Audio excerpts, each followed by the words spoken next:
You're all going to get warned that you're being recorded. And Hello, the whoever said plan. hello to me. Hello. So the plan for today is we're going to do a little panel thing and if you could mute now.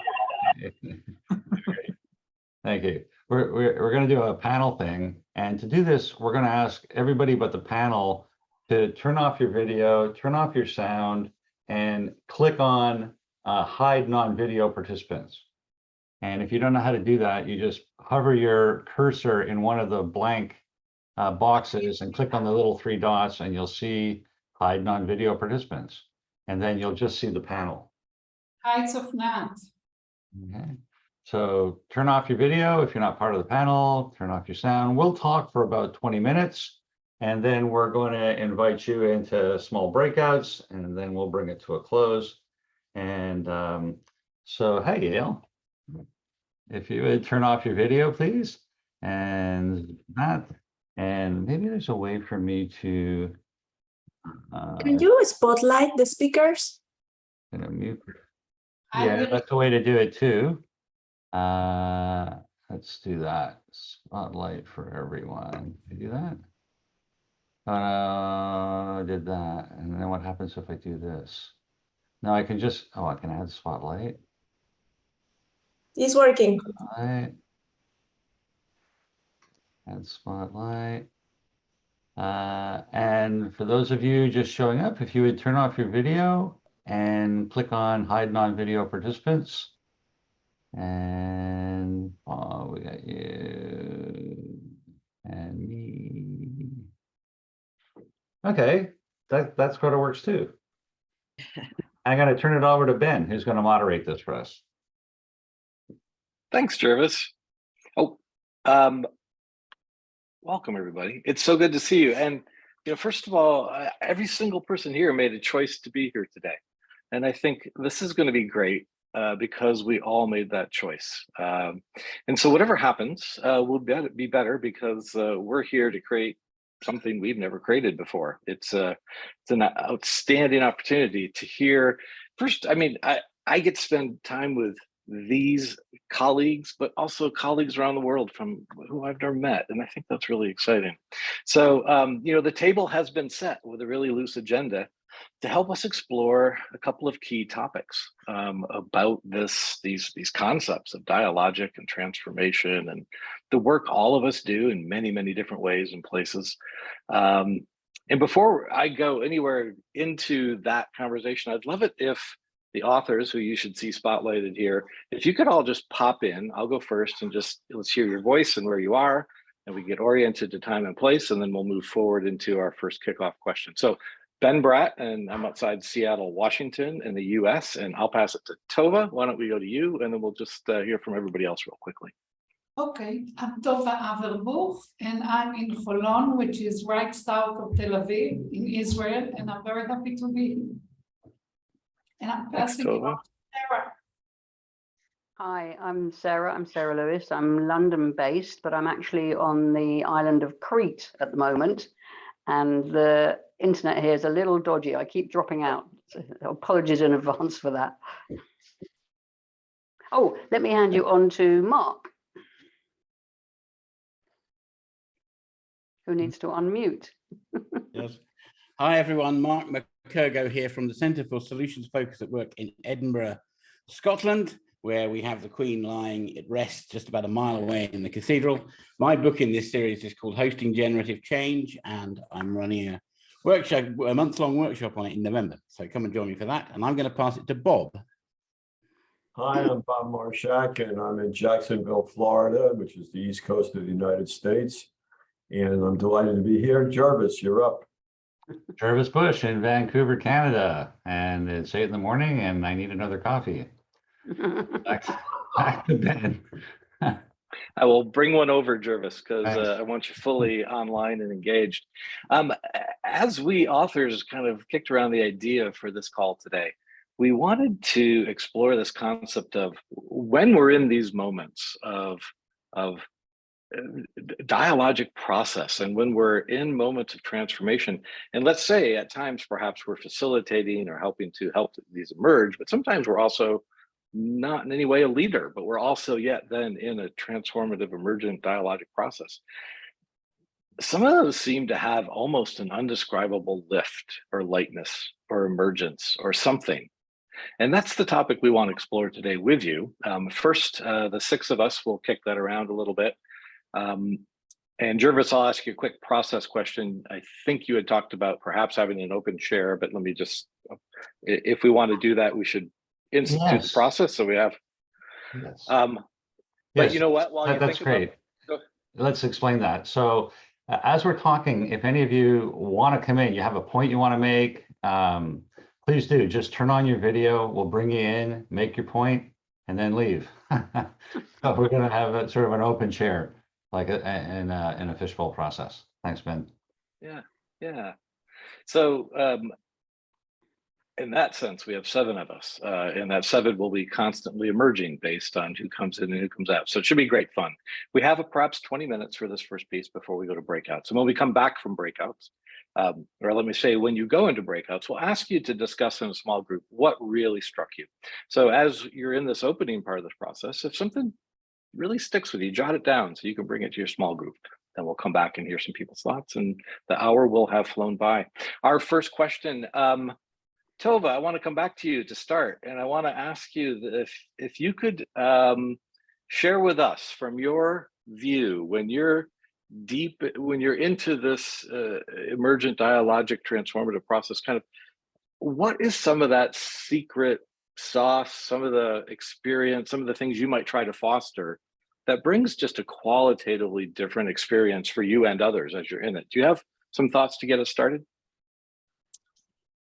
My first thought is that I was hoping that you will start with a native English speaker and I could warm up by listening. And maybe what I'm doing right now is one of the essentials, I may say, or as you say, secret sauce when you're giving recipes or when you're trying to share your knowledge in the kitchen or in the making of anything. One of the things is authenticity. Is really trying to be there as a person. And now I'm a little too nervous because English is not my mother tongue. I'm not sure whom I'm talking to, how many participants already add up. I'm seeing only 6 faces. And I'm still very happy with this experiment. So shall I tell you one or can I say more? One would be great, please. And if I have more than one, so maybe the start, if it's a collective that's trying to do something together, is that we have a shared purpose or intention over a burning issue. That we really want to do something together because dialogue takes time and diversity. And you need to have a reason to go through this trouble. Mm-hmm. The reason to go through this trouble is that you really tried simple things and it's not working because it's too complicated or too complex or too diversified or too something. Mm-hmm. So the other essential is that there is a sense, even though we're very different and we don't share opinions, we share an intention or a purpose. Mm-hmm. Like a stem for all the flowers that we create. Mm-hmm. Yeah, and as you said, it's got to be a purpose that people really care about, or what you call a burning issue. I would describe it as something we actually care about. Yeah. I go for your term as well. Yeah. Bob, when you hear that, and I can imagine as any of us, but as you turn and look back at your career and key moments when certain things have emerged for you and the people you're with, is there something similar that might pop out to you in terms of this almost ineffable or this hard to describe moment? Like what goes into that and how are you bringing that to a group in that moment? I think as I look back for myself, it's it plays out a little differently in my mind. And the way it plays out is, if it is emergent, it's something that it's hard to make happen. There might be an intention, there might be, and it may be spoken or even unspoken. And what comes to my mind, at least when I was beginning, was disciplining myself to get out of the way and not fill the space, but allow the space for something to emerge. And I would know that something was beginning because there would somehow be a change in pace or space or how people talked or how they looked or something. And that was the signal that something was about to blossom or pop up or emerge. That's that, and then that would accelerate. And voices would change and energy would change and patterns would change. And then I would fan that. I would try and make that happen. But at the same time, staying out of the way. My temptation and early on in my career, of course, was to step in and show how smart I was. And later on, it was to stay out of the way as much as possible. Yeah, so I true. love that. Learning, like early in my career, people would be talking to me. And now I realize that they're talking to me, something's wrong. They need to be talking to each other. But then there's the problem of, as a consultant, worrying that if I'm sitting in the meeting for an hour and I haven't said a word, are they wondering why am I there and what am I getting paid to do? Even though I think it's the best thing possible that could be going on right now. I love how both Tova and Jervis have come forward with that point of authenticity, and Bob too, about like, and then this would be going in the back of my head. Either I'm not a native English speaker, or I'm not sure what they're thinking about me and my role, or I have to show how smart I am. And there's this internal dialogue that perhaps is, in my mind, we acknowledge it's there, but then that internal dialogue can also get in the way of how we show up and help foster the emergence of what could. Sarah, how does that strike you from your vantage point? Yeah, I think what everyone has been saying, I would echo and maybe build on. Just taking Bob's point, I absolutely agree. There's, as you become more experienced, there's a visceral awareness of when something is changing in the room. And I think he's right about it's often a change of pace because people are now listening because they're hearing things they haven't heard before. And they're saying things they haven't said before. And so people have to attend and slow down. And sometimes it's almost hairs on the back of the neck feeling of, oh, we've reached the magic moment. Something is happening here. And also what Jervis is saying, quite often what also happens is they start talking to each other and not through or to me. So I absolutely echo. It's there's a, and I'm not a particularly physically, I'm not a body awareness person, as it were. But that one I can't miss. It's a very visceral, more than an intellectual thing. But I also taking what Jervis was saying about sitting there for an hour and not necessarily saying anything, in the whole adding value thing. But I think it is so much about how you get that conversation to happen, the conversations you have that get you to that conversation, the kind of creating the conditions where something can emerge, something can happen. And when that's gone extremely well, then you often only have to kind of open the conversation and everybody's ready to do something different, I suppose. So absolutely, yeah.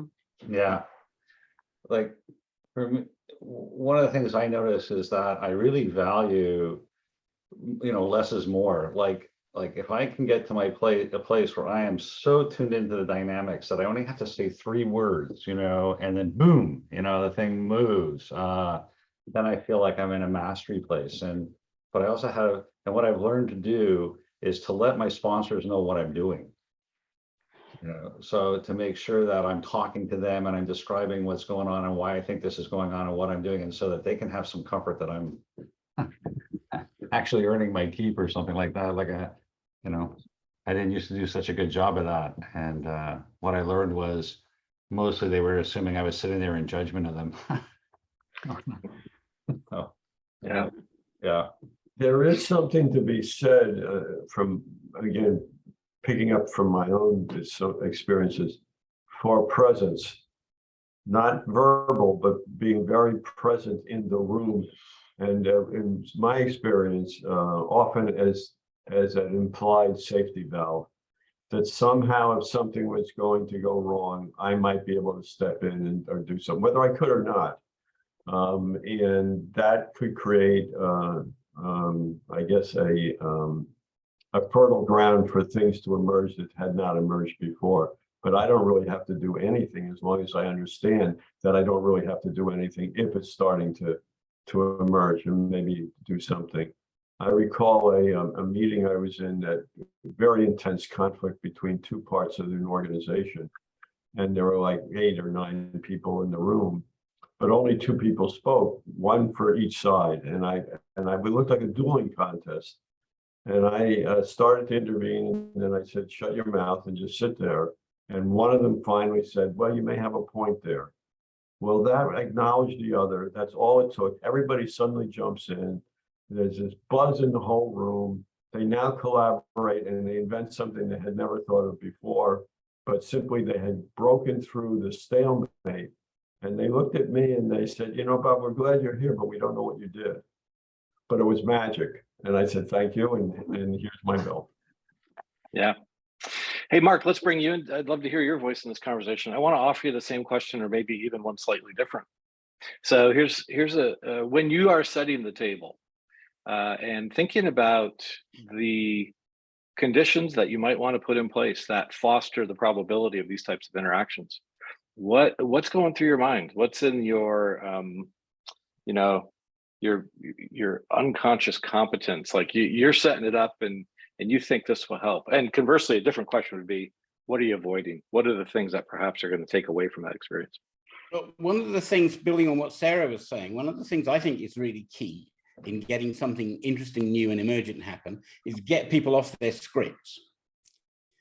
Often people arrive with things they've learned to say and positions they've learned to hold. And my sort of unspoken goal is to get them off the scripts and onto something new. But you can't just say to people, right, get off your scripts, because that just upsets them and they start arguing about scripts and things. So don't do that. But my 4 key things to getting people off their scripts. My book is called Hosting Generative Change, and hosting a change conversation starts way in advance of people actually entering the room. Yeah. And I think there's an awful lot you can do in the run up to the event or the workshop or whatever it is that can help people to get ready to do this without you saying, actually, this is what we're going to do. And that helps us to lead to a place where there is what the late Ralph Stacey used to call a good enough holding of anxiety. I love that phrase, a good enough holding of anxiety. So it's not a safe place. There is no such thing as a safe place. And if it was completely safe in your workshop, nothing would ever happen because there's nothing at stake.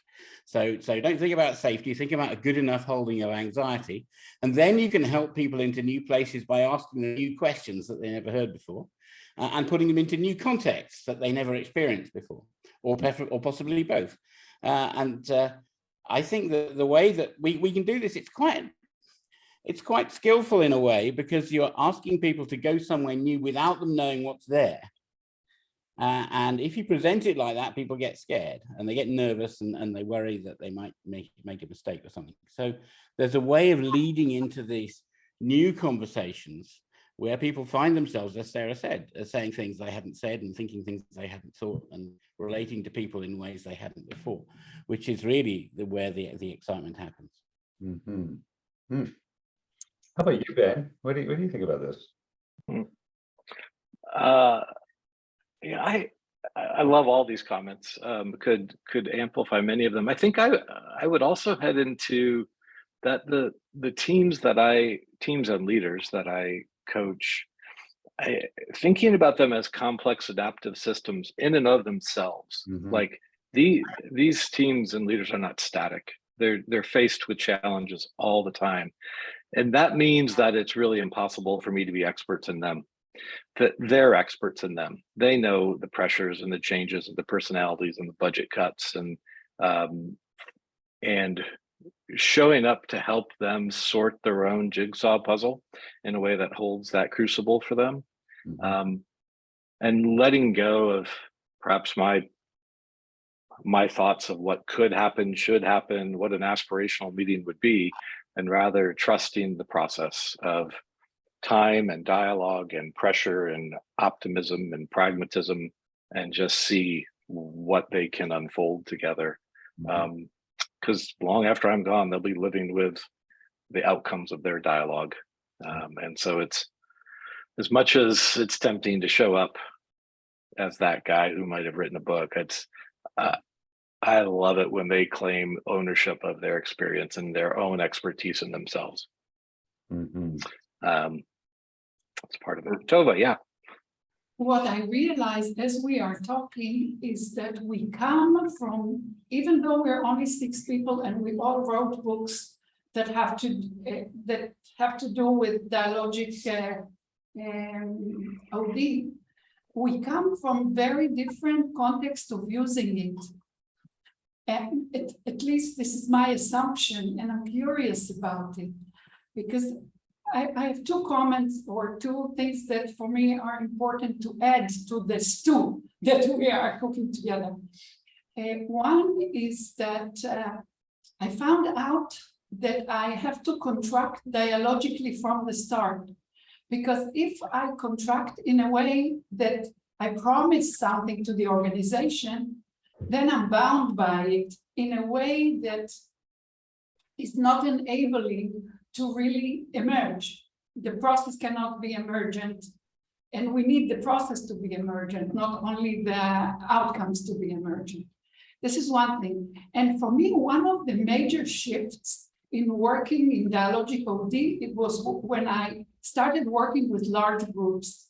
Because when I was working dialogically, or what was called dialogic or humanistic base, in the beginning, I had the person, the individual, the human person in my mind. And when I work with 600 people, I have the way they connect in my mind. So it really shifts the responsibility to the people acting. There is no way I could see them all or create safe space for them all. So just to mention that there's a lot of variety even in what we say, and still some similarity in the principles. Yeah, I think that variety is requisite because of the diversity that's inherent in our client groups. There's, in one way, we're all humans searching for the same things, but in many ways, and in the other way, every client's unique. And so, so many different approaches can get us all there and them there together. Yeah, Sarah, were you popping in? Yes. And then, yes, I was wondering if I could move the conversation in a slightly different direction, which is when we make interventions, when we open our mouths in these different contexts, what we choose to focus on. And I think there's possibly some controversy here about how interventionist one could, what's the range that we can operate within. But one of the things I do find myself doing is listening for what it sounds to me is struggling to be said, but no one can quite nail it. No one can quite name it or label it or nail it. And what often happens is I get a metaphor picture in my mind of what's going on. And so I might say, oh, it sounds to me as if what you're talking about is something like, you know, to offer this kind of, is this the picture of the situation that you're trying to describe or something, or how it's feeling?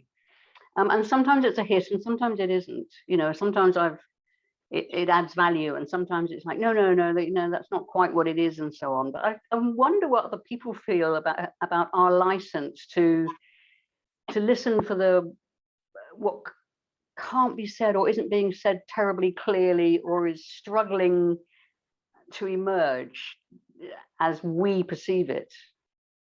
I don't know. Yeah. Let's And- hear a thought around that. And then I want to redirect us towards Javier and his question. Well, I So think go it's, ahead, Jervis. Javier's got the same point, actually, or a Yeah. similar one. Well, I hope it's the same point. I was just wondering about if there's any way to prepare customers for the fact that sometimes what comes out through the dialogic process is that there are interpersonal problems, or there are, you know, very different visions or opinions or attitudes within the organization that somebody in leadership may not really agree with. So how do you deal with that? Sorry? Or want to hear. Or want to hear, exactly. So Yeah. and I have my own ideas about it, but I'd like to hear yours. Thank you. I mean, it happened to me I'll in a very jump stark in way For a once. moment, Yeah, go ahead. one of the things that I've done in my career is something called covert processes. And so that's one of the places I go for your specific question, which is really, how do you put something on the table or explicitly for people to deal with that has been hidden or for a variety of reasons? And the dilemma is that my practice at least is, you can't get an organization or people to talk about things that they are afraid of talking about, or that they're concerned about, or they're not clear about, unless first thing is you have to have safety. If you cannot establish safety, it's not going to come out. Or if it comes out, it's not going anywhere, and then people will be concerned about it. So for me, that's the prerequisite to anything in terms of bringing it up. And if you can't do that, then it's actually dangerous to push the system to expose or raise things that it's not able to deal with. Yeah. I don't think so. Is it okay, Bob? That Sure. we, when working with few thousand or few hundred people, I cannot know if there's safety for everyone. And when I'm teaching, I apologize and I tell that there is no way that I can provide safety.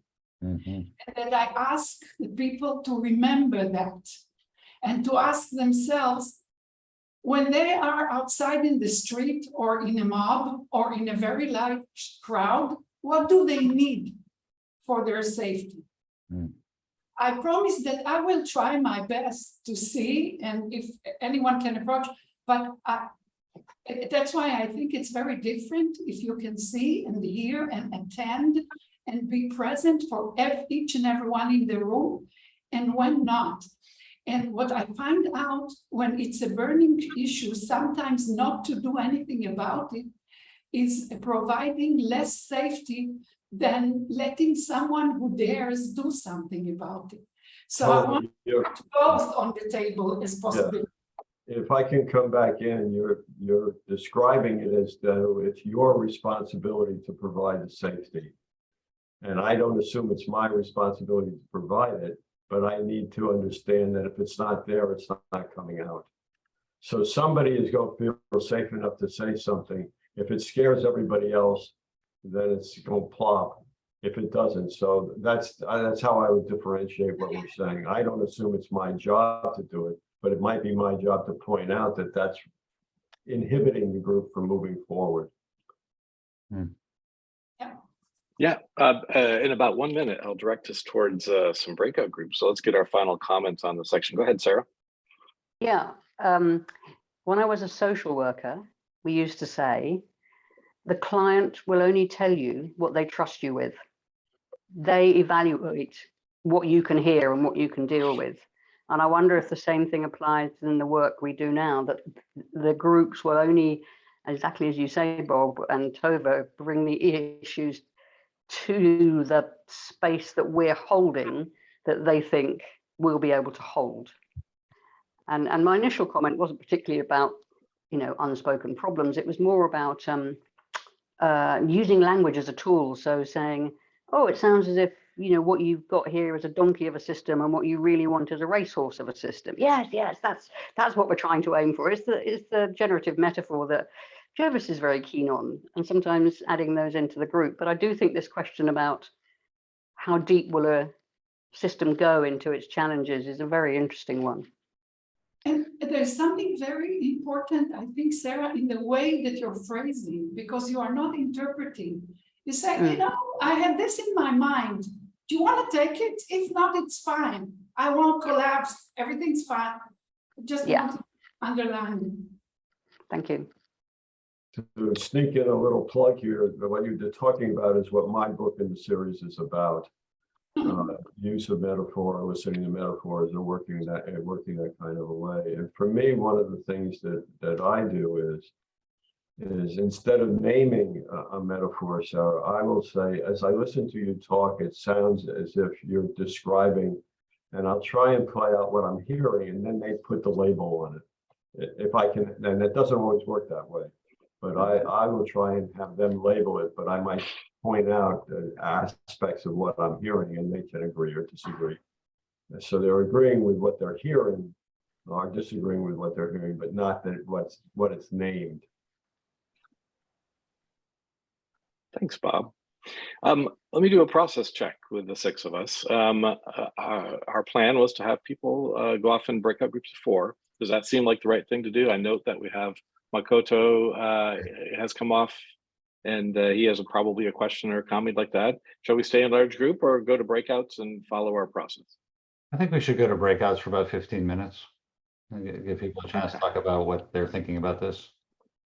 Great. Makoto, perhaps you can put your comment or question in chat so we could all see it then. I'm going to say perhaps less than 15 minutes though, Jervis, if we could go into breakouts of 4, maybe 4, let's say 12 minutes or so, to give us time to sort some comments at the end and then do a closing. Is that all right? Yep. Good. Okay. So we're going to send you off and turn on your videos and unmute, and off you go.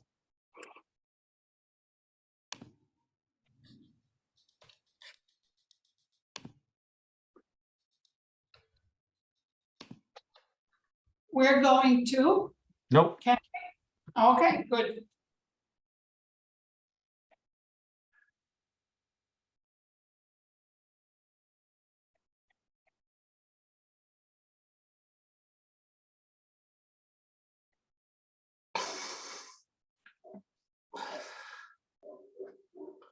So I assume I did sneak in too late to be captured by the mechanism.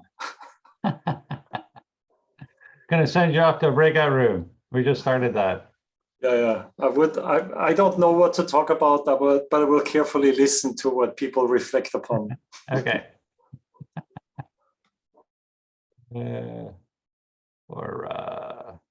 Okay. Yeah, sorry about that. My internet dropped out, and it might do again, but it held for our discussion. I was very pleased. Okay, so we have an aura. It hasn't joined the group yet. Okay, Britton, we're going to assign you to. Are we joining groups? Where's Tova gone? You can if you want. You wanted me to send you to a group?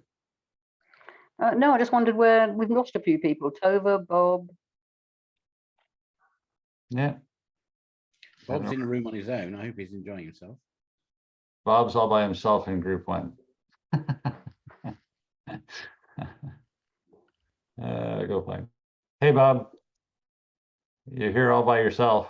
Yeah, pull me out. I couldn't tell whether we were all headed to this breakout or not. So what? Yeah, I know. I didn't send you to a breakout. So at the bottom and right of your screen, there's a leave room button. So, and then you can just leave the room. The bottom right, I don't see it. Let me try. If you put your cursor down to the bottom, does a whole line of things show up? Oh, I get whiteboards, reactions, breakout rooms, record, share. I don't see. And then all the way over to the right, there's a blue thing says leave room. No.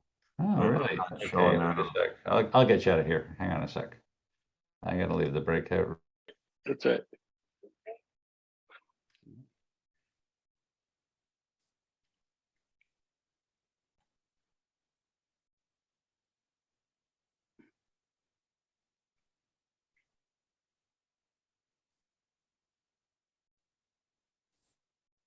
That again. Thank you. Yeah, we're recording again. Great. Great, thank you. So we're back from the breakouts and we have a lot of comments popping up in chat. I wanted to come to this, one of the first ones up that came out of this, Alicia. And we see a couple of plus ones for Alicia. And that sense of contracting, I think is a really key point. Would you be willing to come off mute and put a little context around your point that you made in the chat? Sure. I'm sorry, I can't be on video this morning. But yeah, in our breakout room, we had a great conversation about, once we're involved in the client and they see the value of this work, it is transformational. But getting the work, I had previously been an internal client where internal consultant where the work was coming to me, so I had more room to kind of experiment. And now I'm an external, and so really convincing a potential client out the gate, here's, this is the way to do it, and here's how I suggest we go. It's harder than I anticipated. So I'd love to hear the panel. How do you get in the door with this? I think what I do is I'm a bit of a chameleon where I might lay out we have these 4 phases, just to make them feel more comfortable. But knowing that within those 4 phases, how I'm gonna facilitate it is a certain way, and then they just experience it. But I have to kind of bring some structure and some frameworks to get them to even trust me to intervene in the first place. Yeah, Tova wrote an amazing chapter on that in our book on Dialogic OD, and then she wrote a book for us, which it even expands on that. So for those of you interested in how do you, as an external consultant, come in and contract for work where nobody knows what you're actually going to do? It's a brilliant piece, really. It helped me a lot around how to go about doing that. And it's about phases, is how you phase in. And also how you even, like decide what kind of fee you ask for and stuff like that. So I don't think it's something, there's not like a 30-second answer to that, but there's a great book on it. Buy our books. So thank you. Thank you, George. Tova's still with us. Could she speak to that then? I said thank you to Jervis because it's hard to say anything in 30 seconds. I will maybe say two sentences. I don't want to take all this space. Is that I speak the truth and my authenticity from the beginning. I see the client as a colleague. I tell them what I think, what I see. Am I interested? Are they interested? What is knowable and what is not knowable? And maybe one more sentence. I tell them that if it is something that they know how to deal with, or there is a content expert that could tell them what to do, then I recommend not to use the Dialogic process because it's too much effort that is not needed.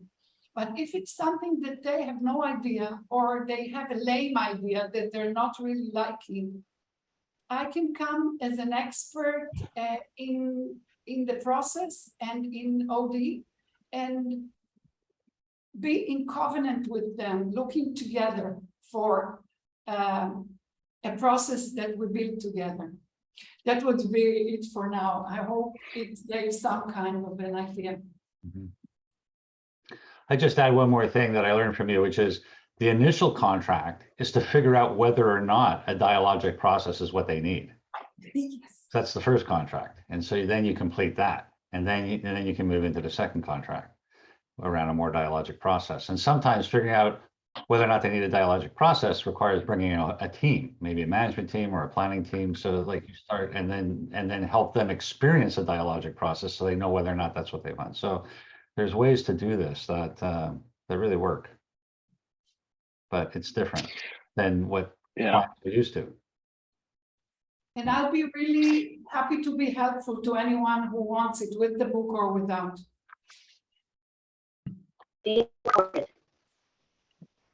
Yeah. There's so many great threads in the chat that we could take up. And I'm just going to note one, although I think we only have 2 or 3 minutes left. There's an interesting thread in here about psychological, a safe space versus a brave space. I think I saw Leave and Ariana and Bill and others kind of kicking that around. And that's, I love that concept. I would love to learn more about that. And there's other comments and questions in here that I think we could probably easily spend another hour, which unfortunately we're not going to have, because our endings are just as important as our beginnings. Yeah. And Jervis, with that, I think I'm going to bring this back to you and to help the group just get some sense of closure around this and anything you might want them to know about upcoming books or Cape Cod Institute or anything like that. Thank you. So first of all, this went really fast. If you found this valuable and you'd like us to do more of it, please just drop me an email, bush@sfu.ca. It's easy to find my email. And also, if there's a topic you think would be very cool to focus in a conversation like this, send that to me as well. So, because one of the things we're trying to do here is build more of a sense of community. We know there's a community of people out there that are interested in this field, and we're trying to figure out ways to help us meet each other and start building that community. So ideas about that would also be valuable. Just to let you know, we got, I'm sure if you're here, you're aware we have these books. We have 7 books now. They're all 100 pages, very practical, very focused. We got probably 3 more coming out before the end of the year. Mark's holding up his, thank you. We got one coming out. We got one coming out probably in about a month on using change champions as a cultural intervention, and particularly focus on developing inclusive organization by Fred Miller, Monica Biggs, and Judith Katz, who've had 30 years of experience doing this. It's, I think, a really good book. We got another one, Payson Moon, who runs a coaching center at the University of Toronto. That's going to be looking at sort of the micro interactions around creating more generative conversations. And one that I'm working on with Mike Burrows right now, we're hoping to sort of, how do you run generative conversations in the midst of sort of large group stuff? And then I hope you all know we're running courses through the Cape Cod Institute. If you're not aware of that, I am going to put the link to where you can go find more information about that. We run one every month. And I'm going to put that in chat. Here we go, paste. That's where you can find out who's doing what. I'm doing one this week, starts this week. Bob's doing one next week. I think, Mark, you're doing the one in November. And we take a break. Yeah, and then we take a break in December, and then we start up again in January. So these are online, really well priced, I think. Hope you consider doing it. The authors of the Change Champion book is Fred Miller, Judith Katz, and Monica Biggs. My Cape Cod is next month, not next week, but okay. And I think we're at 9 o'clock. Thank you very much. So thanks for showing up, folks. Thank you. Thank you. Let me know. Yes. Thank you. Thanks, Thanks, everyone. Take Thank care. you. Thank you. Bye. Thank you very much. Thank you. Thank you very much. And for Bye-bye. sharing. Thank you. Bye-bye. Bye-bye. Bye-bye.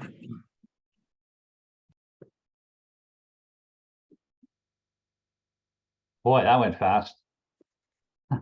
Yeah, and Jervis, you can pause the recording too. Okay, I'd probably stop it.